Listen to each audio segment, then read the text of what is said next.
Let's welcome in now Mark Morano, former senior staff for the U.S. Senate Environment and Public Works Committee, also from Climate Depot. He's also a well-known author and a subject expert on all this. Mark, great to have you here. Thank you, John. Happy to be here. All right. Well, you know, it's sad when somebody dies, I'm sure, for his family, but we got to talk about the legacy of Paul Ehrlich. We wouldn't have Greta Thunberg. We wouldn't have Al Gore spewing off about climate change if it weren't for Paul Ehrlich. Are you sure? Should we speak ill of the dead? Because that sounds like what you're asking me to do. Not of him personally, particularly, but on his policies and what he spoke of.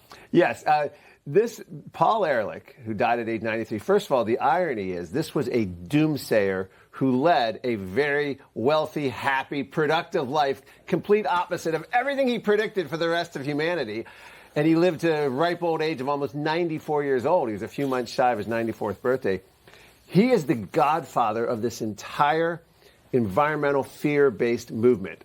He and Rachel Carson, who did the other book, worried about pesticides, but it was really Paul Ehrlich's book, which captured the public imagination. To give you an idea what I mean by that is, I think he was on Johnny Carson, The Tonight Show, over 70 times. I mean, throughout the entire 1970s, into the 1980s. He was a rock star celebrity in the age before Al Gore came along. You know, at any point, he was the #1 environmental extremist. He was fated like a rock star wherever he went.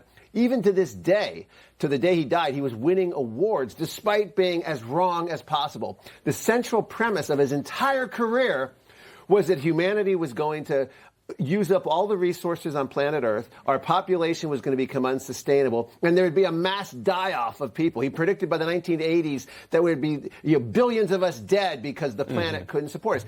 He completely rejected human technology, human ingenuity, human resourcefulness. And to impose essentially an anti-human agenda on us.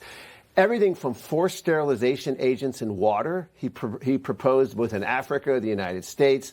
He's been called by his contemporaries worse than Hitler for some of his views, going at racist views in many cases, going after poor countries with these policies of they can't develop, and because of all of this, 60 Minutes faded him. I mean, he's just been praised universally, and he is the single face of the entire movement that you would say is environmental scare. Overpopulation, of course, replaced by climate change. And there's a common theme in the climate movement that regardless of how wrong you are and how often you are wrong, you are still put up on a pedestal. Yes, in fact, a couple things. I keep saying John, but Paul Ehrlich has said he wished he had taken more math classes in college. That would have helped him. He later admitted he wishes he hadn't been so specific because he was the original tipping point guy, right? He's the one that said by 1980, England will be blue steam. By 1985, there'll be this great billions dead and die-offs. We're going to have resource scarcity. And none of that happened, but it didn't matter. He would just come up, erase, once the deadline passed, give up a new deadline. And this is what we find, whether it's Prince Charles, now King Charles, he once gave a 100-month climate tipping point. And he counted it down. We have 62 months. We have 89 months. We have, another 40. When he hit zero, he then erased all of his previous predictions and said, we have till 2047, and then the Earth is going to be, we're facing that climate tipping point. It's the same thing over and over again. But Paul Ehrlich was able to survive this many years, since 1968, as a celebrity by being so wrong. It didn't matter that he was actually wrong. What mattered is that he had the right message. And the right message was he was trying to sell the public on a collectivism, the idea of just mass, turning, sort of the Anthony Fauci with real power back then, turning the world, and particularly America, to turn over as much of our freedoms and autonomy to these experts who were then going to manage us for our own good. Right. His greatest fear, by the way, in the 70s was we'd have too much energy too soon, and that would make us, act crazy. He actually said nuclear power was dangerous because it'd be like giving a toddler a machine gun. Because what would we do with all that energy? We would destroy the planet. We would have too many people. We would all die. Yeah. It was just none of it completely, came true. None of it was even based in reality. Yeah, and now we have, and the only reason why something like that works, and you and I talked about this right before you came on the set, is fear. It was all driven by fear, not facts. Yes, in fact, he was the OG, if you will, the Godfather, who taught everyone that you can't impose sort of a Marxist, let's just say it, a climate communism, which is what they've tried to do, or environmental communism, on an unwilling public unless they have the fear. There's no way they would ever accept these solutions. We have had proposals from stemming from Paul Ehrlich for planned recessions to fight climate change, which essentially it's economic suicide to adopt what Paul Ehrlich wanted us to do. And of course, knowing that our adversaries like China have no interest in doing any of this, it's completely insane. And it's funny to watch, not his death, of course, but to watch his acolytes like Greta Thunberg now, who has morphed from being a climate activist to being some sort of social justice warrior now.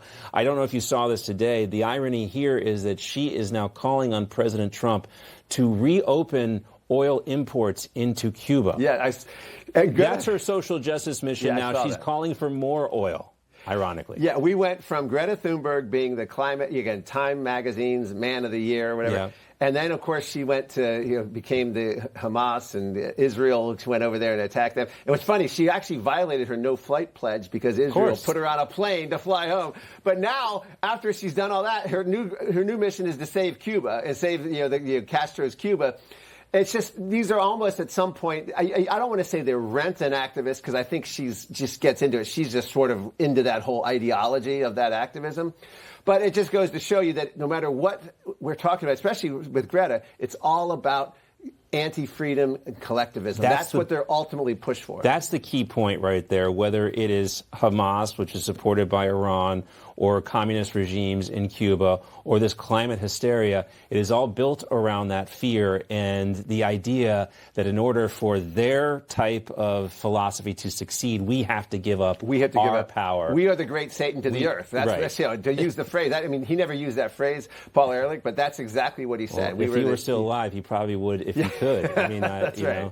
And again, sort of a seminal figure in this field. Where do you think the climate movement goes now without him here? Okay, well, first of all, the climate movement has just been, I am shocked. I've been at this for 26 years, and I've never seen anything like it in my life. Trump 2.0, with Lee Zeldin at EPA and Chris Wright at Energy, have come in and called climate a hoax, scam, cult religion with zero pushback. Yeah. We've had billionaires, you mentioned Bill Gates flipping, but don't forget Jeff Bezos. He's now talking about personal freedom. They're doing Washington Post editorial board decisions trashing Joe Biden and the Green New Deal. This is the Washington Post. We have Donald Trump doing 300 actions to dismantle the climate agenda. Donald Trump doing two key things: getting us out of the 1992 Rio Earth Summit Treaty from the United Nations, which gets us out of the climate scam internationally, forces a future president, Gavin Newsom, if that ever happens, to get us sign a new treaty and have the Senate re-ratify it, which makes it very hard. And also this endangerment finding, which regulates carbon dioxide as a pollutant under the Clean Air Act, even though the Clean Air Act never was designed to do that. Humans exhale carbon dioxide, so our breath is now a pollutant that can be regulated by unelected bureaucrats in the government. Donald Trump's getting rid of that. If that holds up to the court challenge, that's a 1-2 punch of devastation.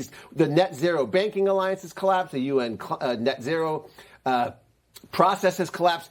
And there's nary a word about it. There's just no pushback. Even the Democrats don't care. Even Gavin Newsom is largely silent. It's unbelievable. It's like they just realized they overreached and moved on. So we are, I think, at the lowest point. You can't say it's over, but we're at the lowest point of the climate hysteria in the last 40 years. There is a zombie-like quality to these types of movements. Friday Just when you think it's dead, it somehow comes back. Mark, great to have you here. Thanks for coming into the studio. Fascinating conversation. Thank you. And we'll talk to you soon.